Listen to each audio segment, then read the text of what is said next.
Kemudian bila kita sebut pasal online learning ni, dia ada tiga principles of online learning daripada Bill Pells.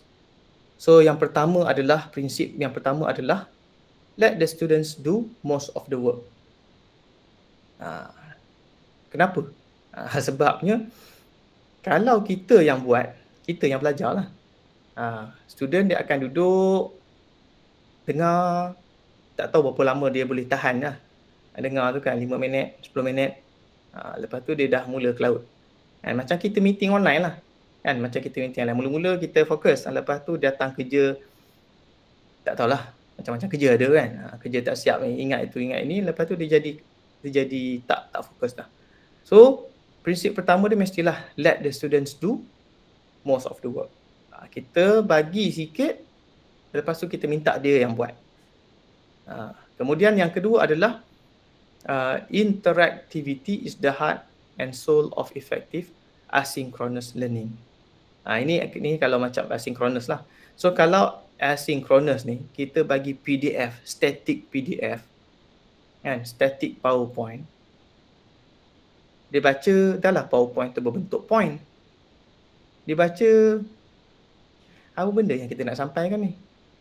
Kalau dalam kelas tu, dia punya point-point tu kita boleh elaborate. Tapi kalau PowerPoint, dia baca sendiri, dia tengok, kelip mata kan. Apa benda yang lecturer ni nak cuba sampaikan. So, di situ kita boleh augment kita punya material. Daripada static PowerPoint tadi, kita jadikan dia sebagai interaktif. Kalau macam dalam Moodle, kita boleh macam-macam lah kita pakai. Kita pakai quiz, kita pakai H5P, kita pakai apa lagi? Kita pakai Edpuzzle pun ada, kita pakai quizzes, kita pakai Kahoot dan sebagainya. Boleh pakai. Asalkan kita buat konten tersebut menjadi interaktif supaya tak cepat bosan. Okay? Dan yang prinsip ketiga adalah strive for presence, social, cognitive and teaching presence. Apa benda ni? So, untuk social presence, students should feel a sense of community, comfort and engagement when interacting online. Since online learning lack face-to-face interaction, we must create warm and interactive environment. Okay.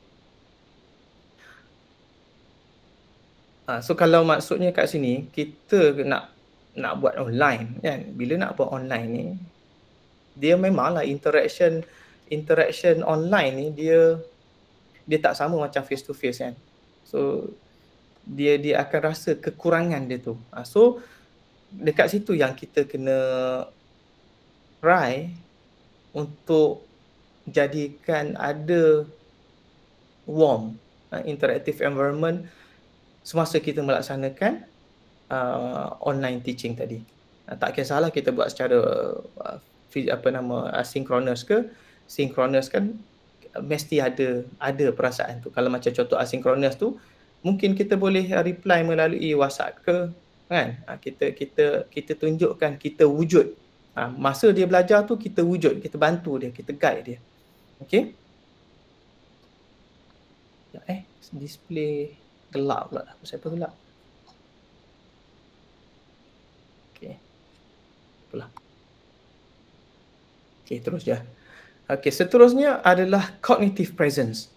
Cognitive presence ni, student engage in deep learning by questioning, analyzing and applying knowledge rather than just memorizing information. The goal is to make them think critically about what they are learning. So kalau tak ada benda ni, dia jadi mandom je lah kan, sekadar baca tapi tak ada berfikir. So kita kena buat semasa synchronous ke asynchronous ke, kita kena buat something yang menyebabkan dia orang boleh berfikir. Daripada situ dia akan ada, kita panggil deep learning rather than memorizing information je kan. Tengok, dia baca, dia hafal, dah siap. Tapi dia tak tahu apa benda yang dia hafal tu kan. So kita kena create activity di mana dia boleh belajar dan berfikir untuk improve dia punya pemahaman kepada topik-topik yang dipelajari tersebutlah. Dan yang ketiga adalah teaching presence. Teaching presence ni, even in self-paced courses, learners need guidance, structure and instructor engagement to stay motivated. Teaching presence is about facilitating learning, giving feedback and making student feels supported. Okay, so bagi yang masih lagi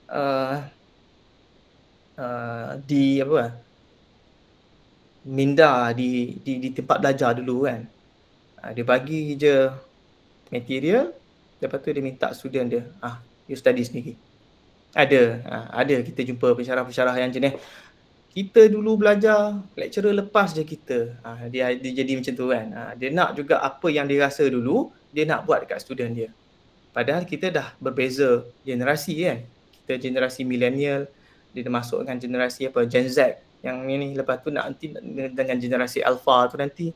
Kalau kita masih lagi dengan pemikiran kita cara lama, dia tak jadilah, dia mismatch lah di antara generasi tu. Bila dia mismatch tu, dia tak ngam lah. So kita nak suruh student berubah susah. Kita yang sebenarnya kena berubah. Kan, kita kena berubah. So kita kena jadi pensyarah yang open lah. Sentiasa facilitate kepada pelajar. Especially kalau macam dalam online learning ni, dia dah memang duduk sorang-sorang tu kat rumah. Kan? Lepas tu tak ada siapa nak bantu dia. So kalau macam saya biasa pecahkan grup-grup kepada grup-grup yang kecil supaya bila kalau dalam grup besar ni dia kadang-kadang dia malu nak bercakap, dia malu nak bertanya. So bila dalam grup kecil ni, especially kalau dengan kawan-kawan masing-masing, dia open sikit. So bila kita tanya, kita cucuk je sikit kan, faham ke tak ni apa yang you belajar tu, nampak macam lain macam je kan. Lepas tu dia akan open lah. Dia akan, okay doktor sebenarnya tak faham sekian. Tu kita jadi instructor yang baik lah. Kita engage dengan pelajar, kita bagi support kepada pelajar supaya dia dapat faham apa yang sebenarnya dia rasa dia faham, tapi dia tak faham sebenarnya. Begitulah